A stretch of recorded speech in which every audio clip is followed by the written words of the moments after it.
G'day, my name's Steve Harrison. I'm an aquaculture educator in the Huon Valley in Tasmania. Been an aquaculture educator for over 20 years, and the presentation I'd like to give you today is entitled Dealing with Seafood in a Post-Truth World, with the theme of examining whether Richard Flanagan's book Toxic is in fact toxic itself. So all of you would have been aware of the things that have hit our media over the last few years in relation to the seafood industry. The most recent being Richard Flanagan's book Toxic, the Four Corners episode in 2016 entitled Big Fish, exposing the Tasmanian salmon industry, and of course the Netflix Seaspiracy documentary that has aired around the world.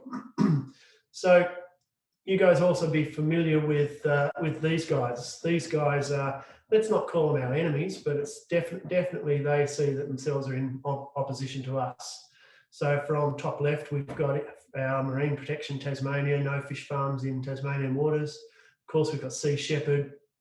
We've got the Tasmanian Alliance for Marine Protection, our friends at Environment Tasmania, Good Fish, the slightly arguable whether this is the best sustainable seafood guide, and the Stop the Trawler Alliance.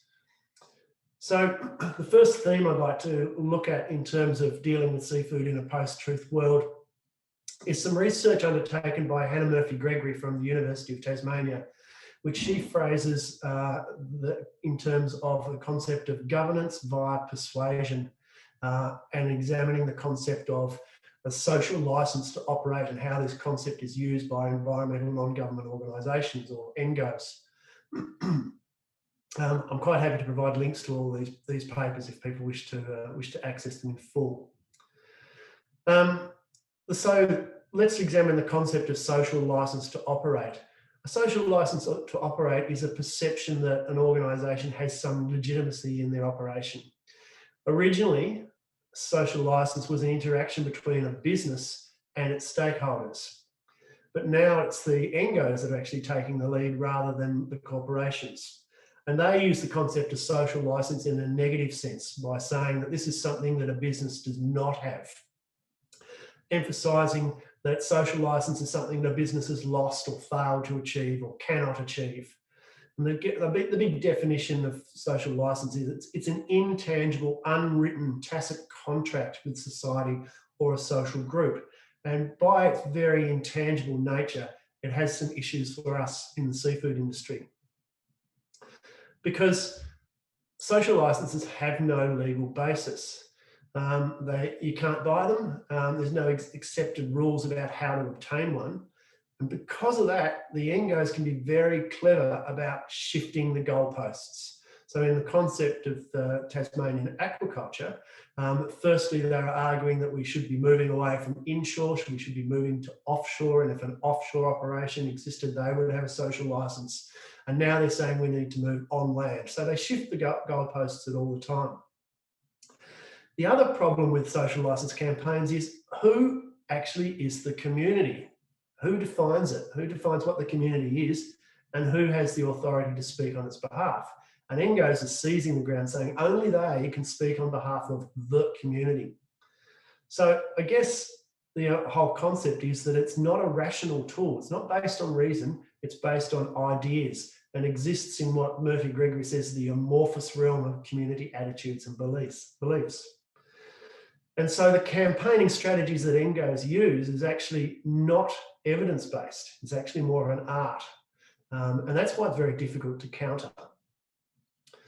So the aims of these campaigns is not just to create a fuss, but actually to persuade governments to change regulatory frameworks based upon public opinion as opposed to empirical facts. And to do that, to get the public to change its opinion, they just create these persuasive emotional arguments. And so they don't need to limit themselves to the truth. Their biggest tool is social media, and they are trying to convince the public of what is acceptable behaviour. And Murphy-Gregory says that the SLO campaigns are on the basis of narrative construction, that draws heavily on beliefs and local perceptions rather than evidence-based policy. So what they're doing is they are creating the story that they want to tell, as opposed to what the science might actually say. So what do these look like in practice? Well, they're not amassing scientific evidence. They use these strategic narratives to appeal to our values and beliefs. So let's have a look at some of them. So firstly, one of the strategies they use is what's called the power of minority. Now, the 4 or 5 people on this page are the main drivers of opposition to salmon farming in Tasmania. These guys are the Cullen Community Organisation. Community Association. You punch that phrase into Google and you won't find anything. You'll find no website, you won't find any records of minutes, you won't find any incorporation. They don't even have a Facebook page. Because basically what they are 3 or 4 shack owners in a very small spot on Bruny Island in Tasmania. But they're quite influential people. So from bottom right, we have Richard Flanagan, Man Booker Prize winning author. We have Peter George, who's a retired ABC foreign correspondent with lots of contacts in the media. We have Jared Castles, who runs a media organisation. And then we have Justin Kurzel, who has just released the film Nitram about the massacre at Port Arthur, and his partner, Essie Davis, a very well-known actor. And let's just say Essie and I go way back. She was a childhood friend of my sister's. So these guys have a huge amount of power, even though there's very few of them, because what they want to do is they want to actually persuade other people to believe the same as them. So video 1 talks about one of the strategies that they use and about this community or association in more detail. And just here is the official residence of the head of the association that's made the second most number of complaints about noise from salmon farms. Except it's not a residence, it's a shack, and on this beautiful Sunday afternoon there's nobody home. But there's people at work at the salmon farm just across the channel. We're at Richard's shack. The large waterway onto which the shack faced was famous for its scallops, its oysters and flathead. The water lost its clarity as more and more fish shit poured into the channel. More algae, more of the coastline rhymed with a bright green slime. Well, that water looks pretty clear to me. Those oysters look pretty healthy, and I can't see any slime. This is Cullen, where a little cabal of the intelligentsia settles for recreation at the narrow spot on the channel, and is conflicted by one salmon farm and endeavours to close down an entire industry. And yet, listen how peaceful it is. And there's nobody here, because this is a community of shacks, not of residents. Whilst over here is a farm which employs people, generates income and feeds Australia. So we've seen the power of the minority. Now let's look at the techniques that these guys use. And I've loosely tabled them the 3 H's: hyperbole, hypocrisy, leading to hysteria. And we've got 4 case studies here. We're examining the argument that farmed salmon are the battery hens of the sea. We look at the issue between Dover Bay Mussels versus tassal that was first featured on the Four Corners program, where Dover Bay Mussels claimed that tassal's practices destroyed their business.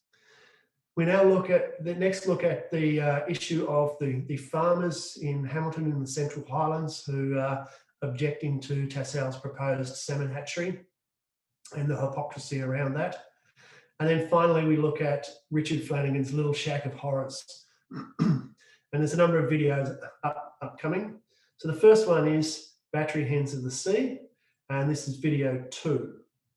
Another literary trope that Richard uses throughout this work, and one which we'll unpack a little bit later, is the use of hyperbole, the use of extreme exaggeration to make a point. E.g., this sun in my eyes is blinding me, or the wind in these trees is deafening me. But the thing about hyperbole is that it's not meant to be taken literally, and is only effective when the audience understands this. The intended effect of hyperbole is not to deceive the reader, and here is where the talents of Flanagan come through to the fore.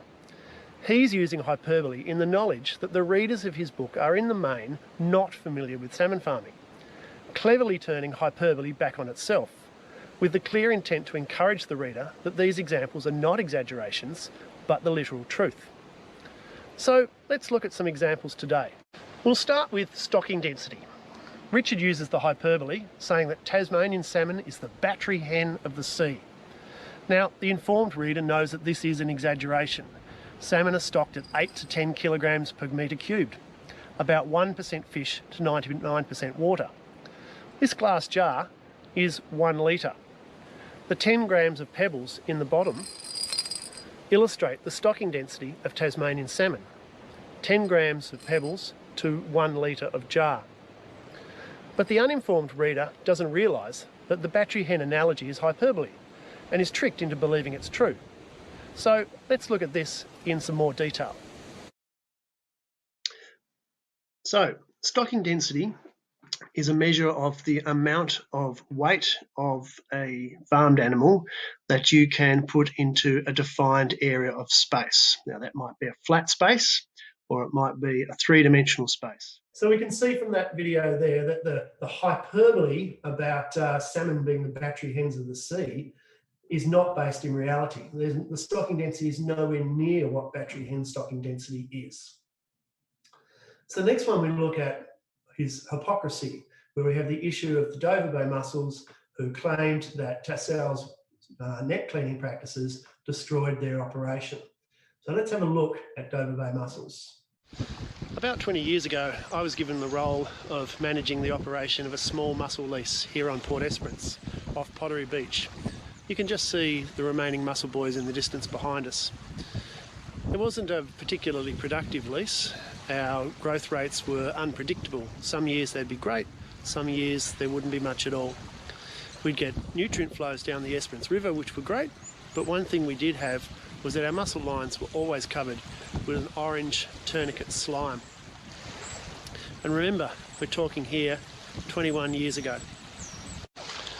This shed behind us was once the processing facility for Dover Bay mussels. On the far shore, about 500 metres west of Tassale's Meads Creek lease, which you can see in the distance, was the mussel farming lease operated by Dover Bay Mussels. This is the New Zealand mussel harvesting technique, where the long lines are mechanically lifted, the fouling stripped off, the mussels removed, and the fouling then deposited back into the lease. This is the system that Dover Bay Mussels used. So, for the operators of Dover Mussels to claim that the tourniquet fouling and other contamination of their mussels was due to pressure washing of the salmon farm nets by Tassale 500 metres away, when that orange tourniquet slime was already in the bay 20 years prior, and when Dover Mussels' own operation involved stripping the biofouling off their lines and dumping it back into their own lease, well, one might say that's shitting in your own nest. And in the very case, it's drawing a very long bow to blame that upon salmon farming. But it's not just shitting in your own nest. It smacks of hypocrisy to me. Okay, so Dover Bay Mussels business wiped out by Tassale's net cleaning practices when they're basically doing exactly the same thing in their own lease. So there's a lot of reasons why Dover Bay Mussels went bust, but Tassale's net cleaning practices were not it, and yet that's what the public remembers, and that's what the message is being sold. A big juggernaut wiping out a small player. And now video 4, which is about the farmers in the Central Highlands objecting to the proposed Tassale salmon hatchery.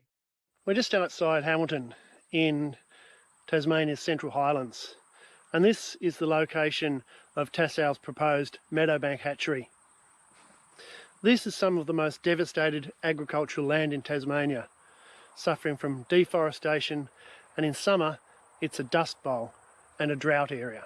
You can see from the top of the hills behind how the topsoil has already eroded away. And the reason it's green is because of irrigation and you can see one of the I-rig units behind us.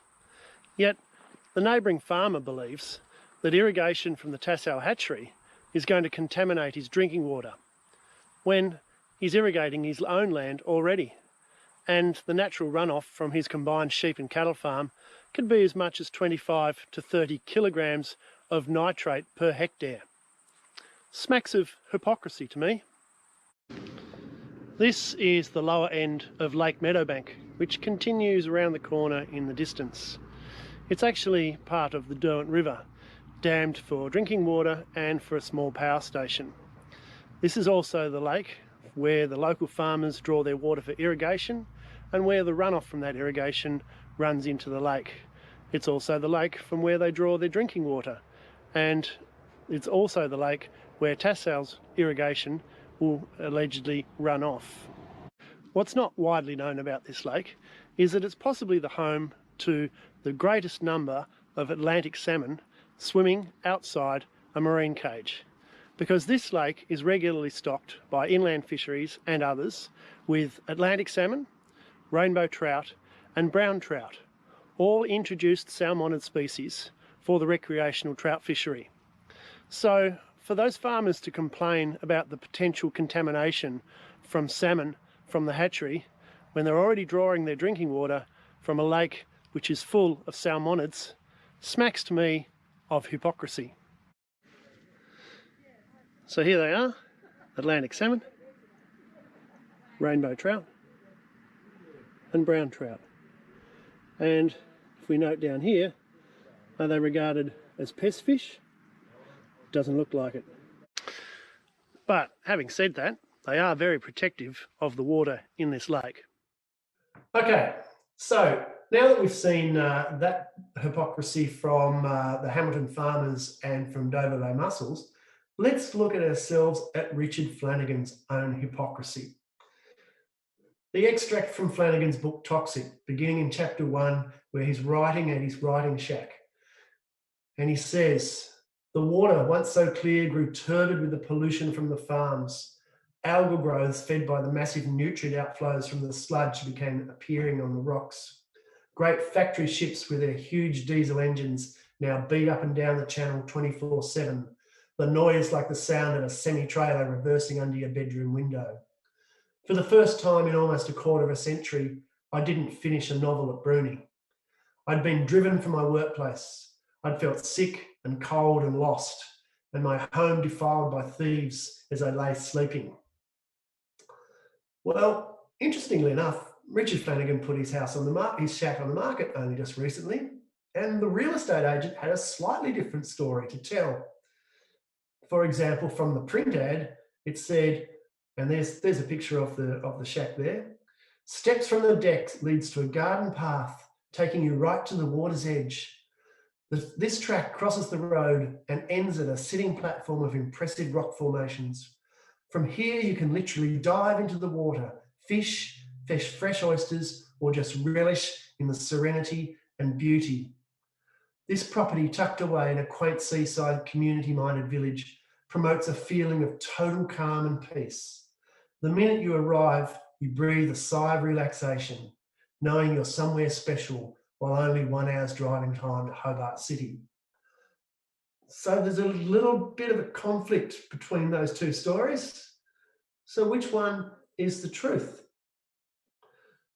When the Mercury newspaper highlighted the fact that that Flanagan's shack was on the market, and that the story that the real estate agent was telling was quite fundamentally different to the story that Flanagan was telling, they decided they'd interview Flanagan, who said, quote, from the Mercury, "Our Bruni shack has been a beautiful and inspiring place for our family for 24 years, but our 3 daughters have now all left Tassie for work, and the place has got too big for us, and it's time for us to move on and someone else's turn to know the joy of Bruni." So if he's agreeing with the real estate agent, he's just saying that his whole book is pure hypocrisy. And if you can't be convinced from his words, let's have a look at the video that the real estate agents put together about Richard's shack.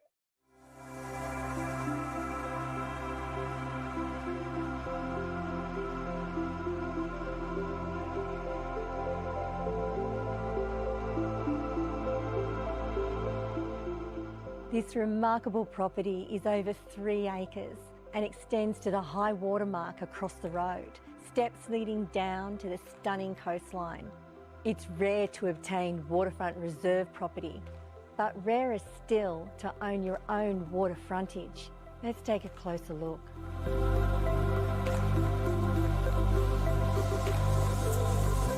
These conjoined 80-year-old vertical board cottages, lovingly maintained, retain all the charm of their era and have wonderful water views from almost every room.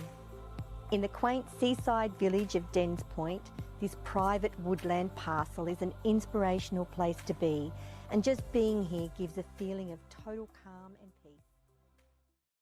So we've got hypocrisy and hyperbole being used to create a mindset of hysteria in the public's eyes. And nothing could have encapsulated that hysteria more than this video put out by Let's Grow Tasmania's Future, when Tassal proposed to relocate a farm to Oakhampton Bay in the east coast of Tasmania.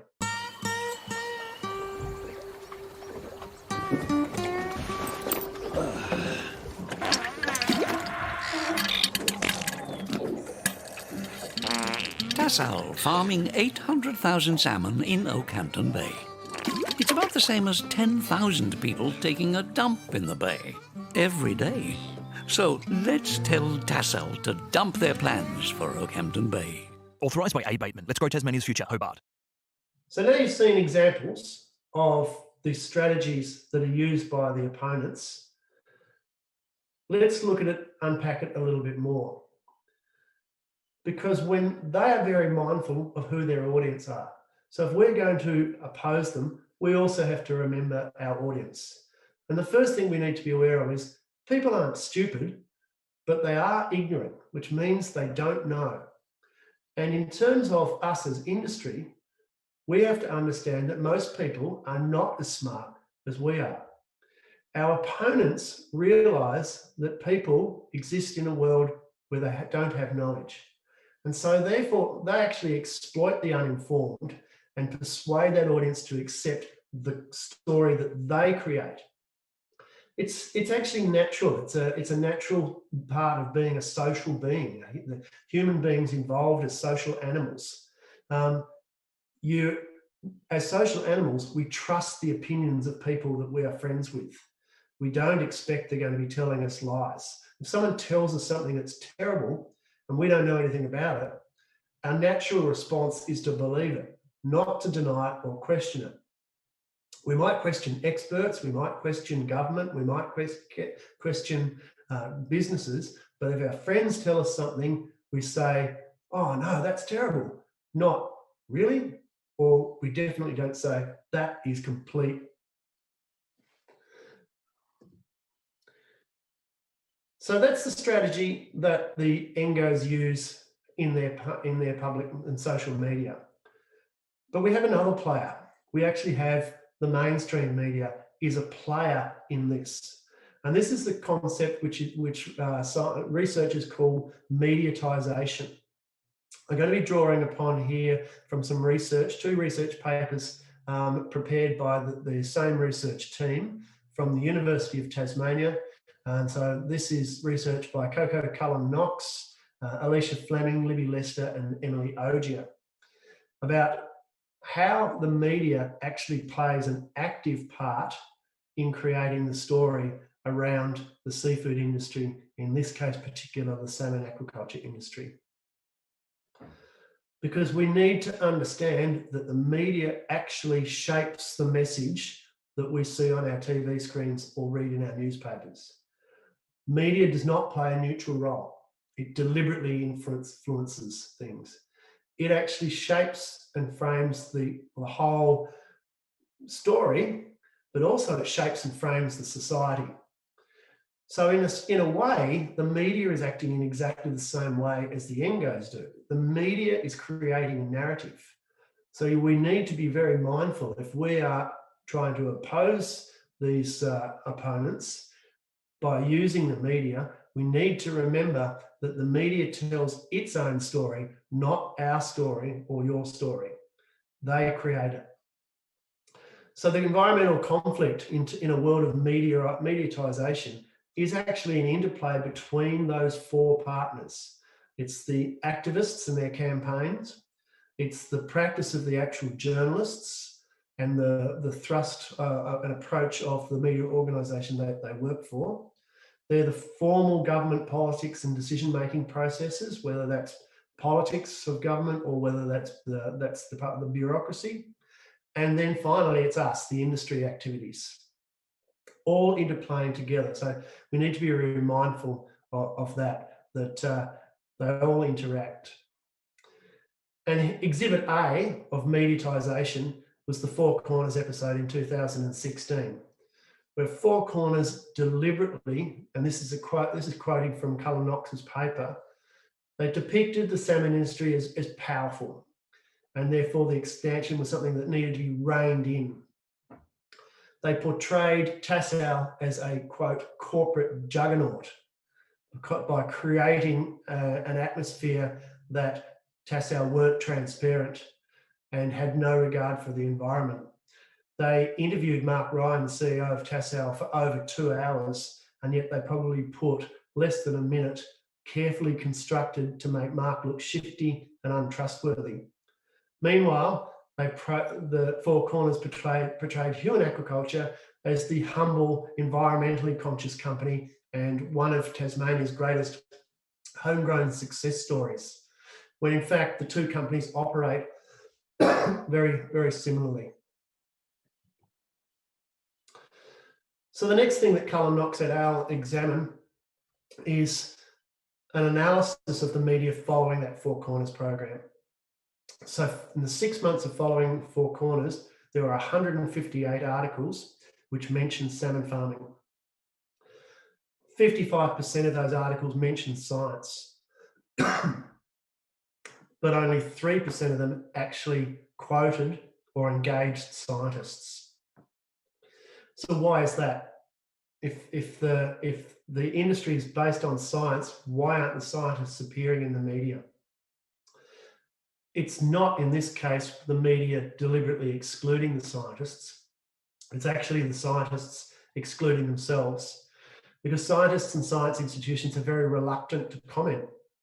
And so therefore, the people who do quote the science are either government or their industry. And because they're government and industry, then opponents can easily say that science is biased because the industry is quoting it. Another problem why scientists are not appearing in our media is because the science information is actually very difficult to communicate. The scientists are trained scientists. They're used to communicating with scientists, but they're not necessarily having the skills to communicate through media or directly to the public. But unless we get scientists actually communicating the information in favour of seafood, unless we get them to do it themselves, then the science is actually going to be manipulated anyway by whichever player is involved in that four-way playing field that we talked about in the previous slide. Because Cullen Knox concludes that while scientists can be hesitant to participate because they don't want their science to be politicised, she claims it's actually a riskier strategy for them not, because the media, the ENGOs, even the industry and the government will actually manipulate that scientific story to suit their own narrative. So we need the scientists to come out front and centre and tell their story about our industries, whether it is wild-caught seafood or whether it is aquaculture. So finally, we get to the stage where how do we actually respond to these ongoing campaigns against us? A recent paper released in the World Aquaculture Society magazine by Barry Antonio Costa-Pierce and Thierry Chopin actually says that we need to be avoiding telling the myths, because they argue that we actually could be the problem in the story. In terms of what we say, we could be creating a problem. For example, we say that half the fish in the world are already produced from aquaculture. We say things that wild fisheries are unable to feed the world and they're not sustainable. We say that aquaculture is growing really, really fast. We say it's the fastest growing industry. And we say that we need to feed the world through aquaculture. And then we get the response. We get the response from the public who's saying, what? Why didn't we know about this? And anyway, we don't like farm fish, and there's plenty of good fish down in our market. So why are you going to put a big stinking fish farm in my favourite swimming hole, sailing hole, fishing area, hiking area, etc.? And what about the whales? So this video encapsulates the points that I made on the previous slide. It's been watched 1.3 million times as a TED talk. And you have to remember, this is not an argument against fish farming. This is someone arguing passionately for fish farming. And currently, our ocean serves as the main source of animal protein. Over 2.6 billion people depend on it every single day. At the same time, our global fisheries are 2.5 times larger than what our oceans can sustainably support, meaning that humans take far more fish from the ocean than the oceans can naturally replace. WWF recently published a report showing that just in the last 40 years, our global marine life has been slashed in half. And another recent report suggests that of our largest predatory species, such as swordfish and bluefin tuna, over 90% has disappeared since the 1950s.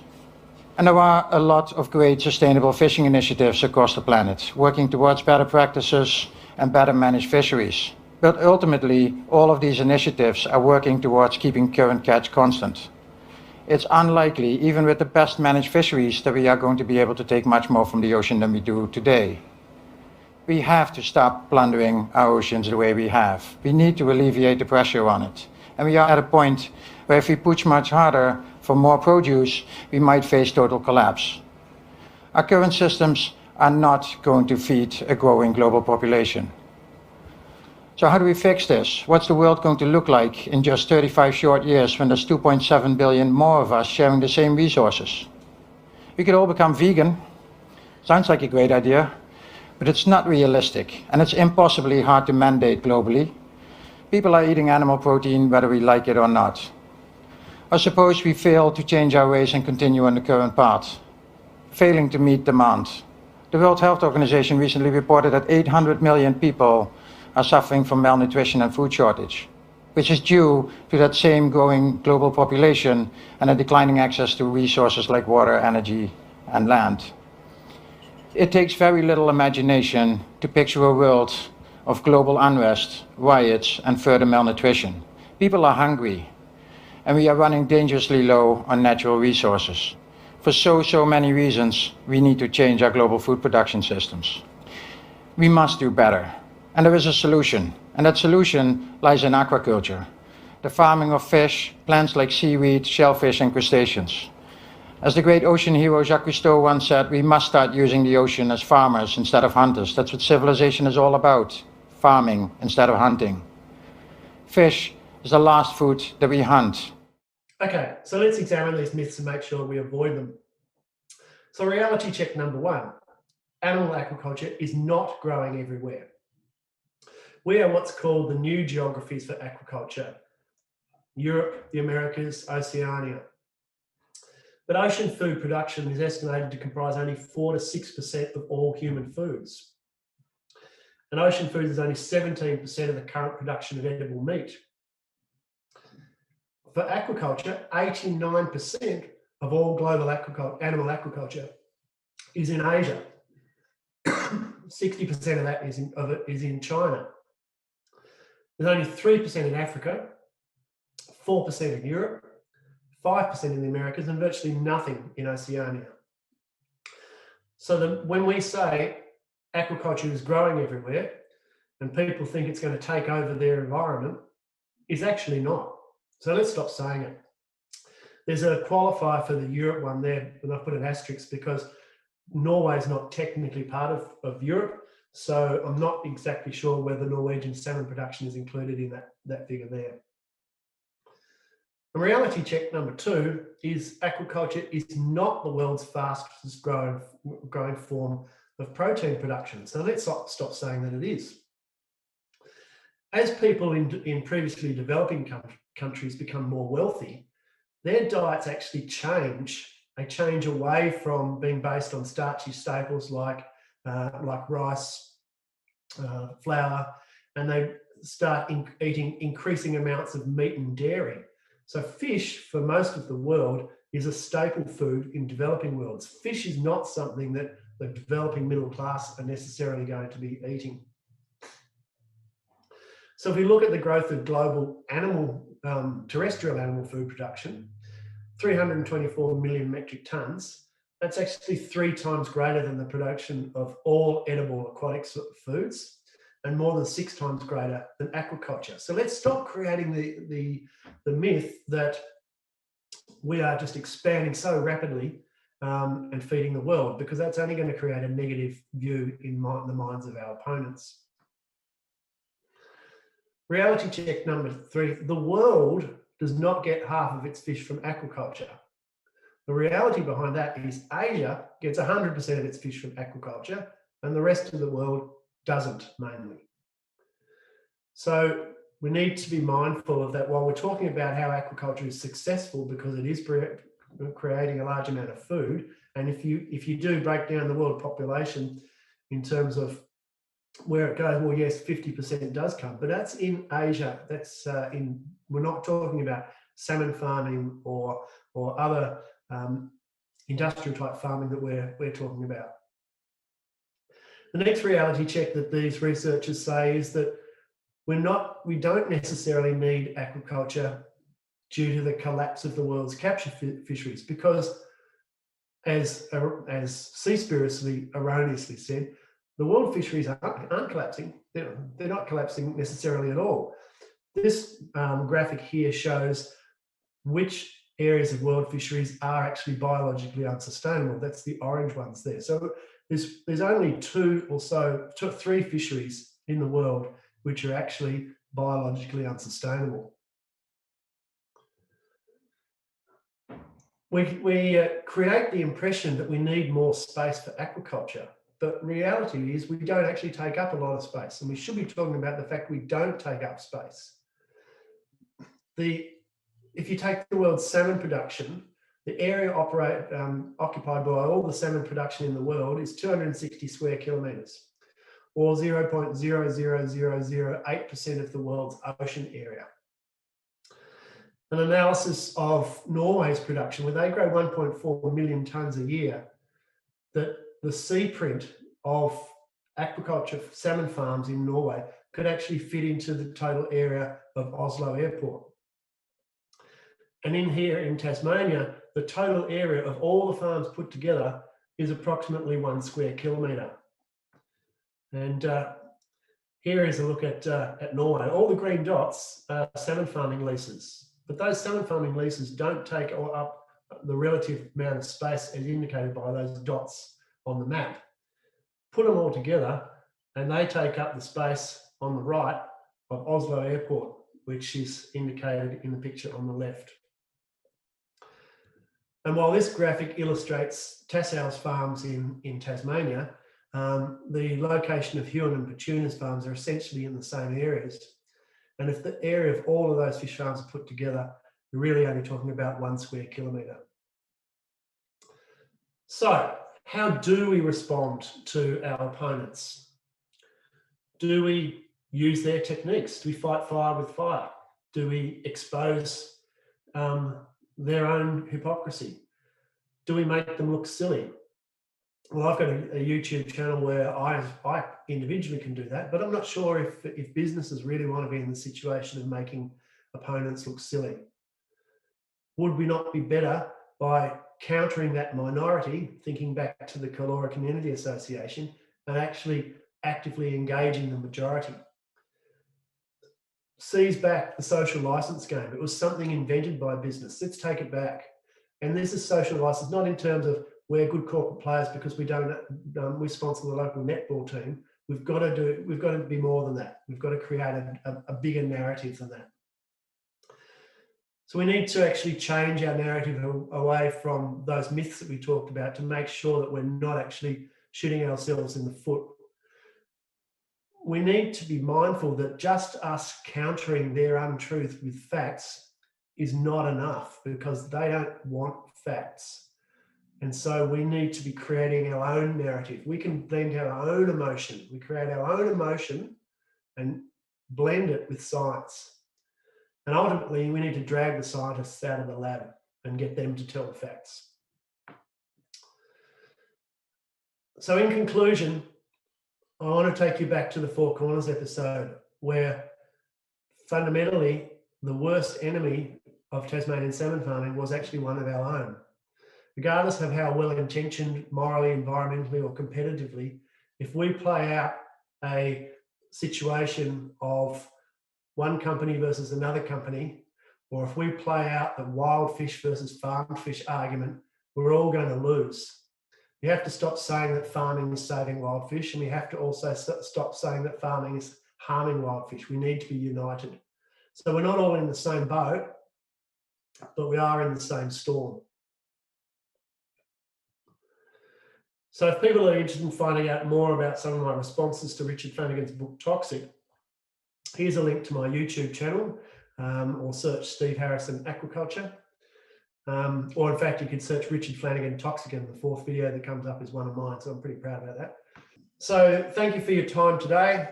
These are my contact details. These are my private contact details, rather than my corporate details, because the issues and opinions I've been expressing here are my own opinions, not those of my employer. Feel free to get in contact, and thank you for your time.